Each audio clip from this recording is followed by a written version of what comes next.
Good morning. This is the weekly video update for Polk County Fire Rescue. The date's April 28th, 2017. First, we'd like to get into the bad news department. Battalion Chief Kevin Shireman, whom we all know and respect well, he served the citizens of Polk County with impeccable service, was injured the other night on a call, substantially injured. Our thoughts and prayers are with him and the family for a speedy and complete recovery. Kevin's at Lakeland Regional in the hospital right now, facing some surgery coming up. But we want him to know that we support him and support his family through this recovery process, and we stand ready as a team here to stand with them and help them and do whatever we can to assist through this process. So, good luck, speedy recovery, Kevin. And we know we're coming up to see you. All the folks are. So get well soon.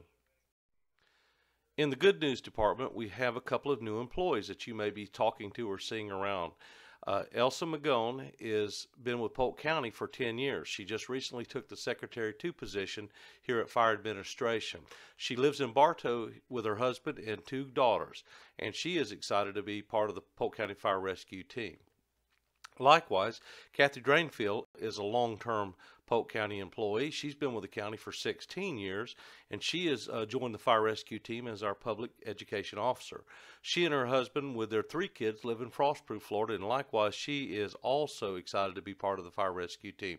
So the next time you see these ladies out there or talk to them on the phone, you can put a face with a name and just wish them well. Some scheduled events. As you know, I keep briefing every week about the command staff meeting Wednesday mornings at the Bryce building about 8:45. We want everybody to know those are going on.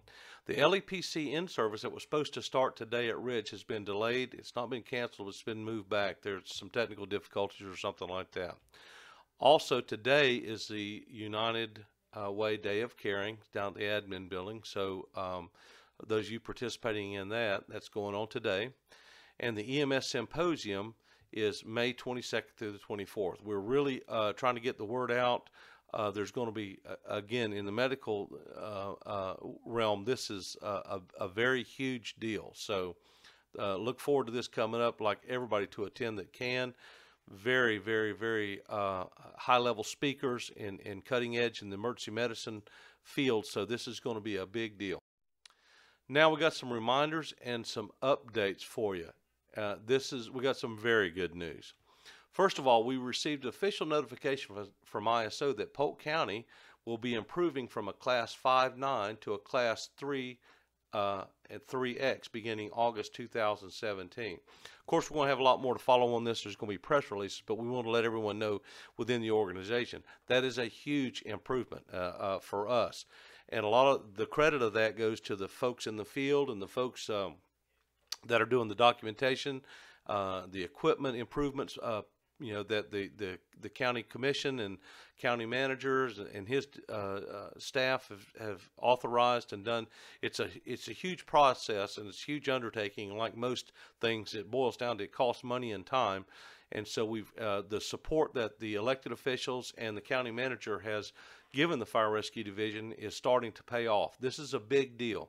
Now, it doesn't mean a lot. The ISO rating, when it goes from a 5 to a 3, doesn't mean a lot to the residential properties, but it has a tremendous effect on the commercial properties, the amount of insurance and the thing. So this could spur some economic growth, and at least it's showing that some of the funds that have been allocated to the fire rescue division do have a positive effect. So again, I'm just giving you the tip of the iceberg. There's going to be a lot more to follow on that, but this is very, very good news for us.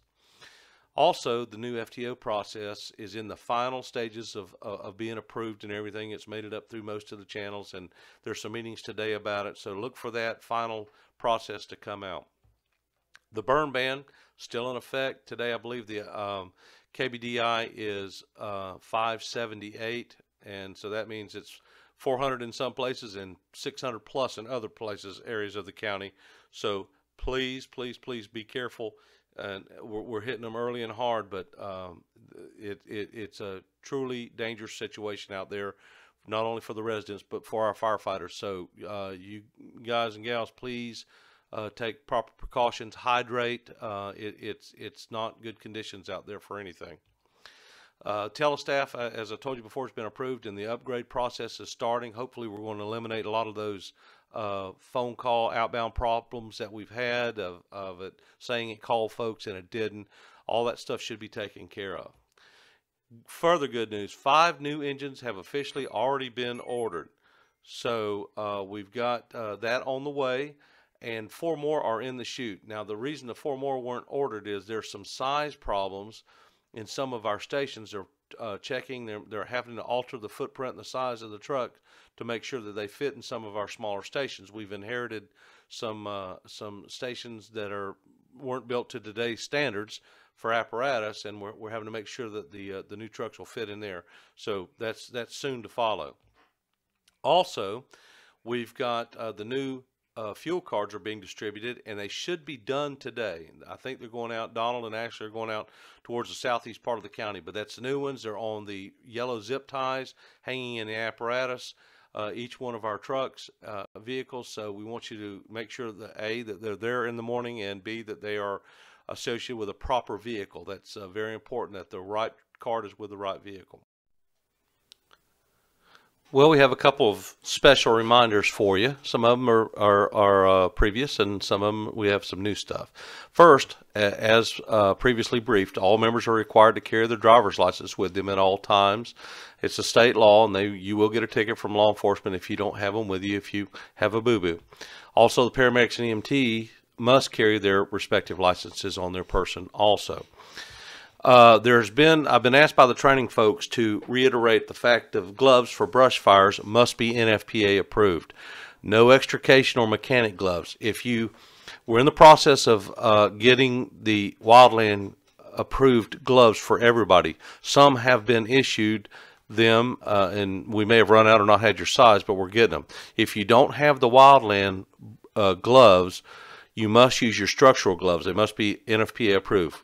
So again, no extrication gloves or mechanic gloves. Please use the firefighting approved gloves. Wildland are okay, but structure if you don't have those. As usual, any questions or comments, send to me, Rick Parnell at polk-county.net. We'll try to get you an answer, or we'll put it on the next briefing. Thanks for your attention, and we will see you again next week.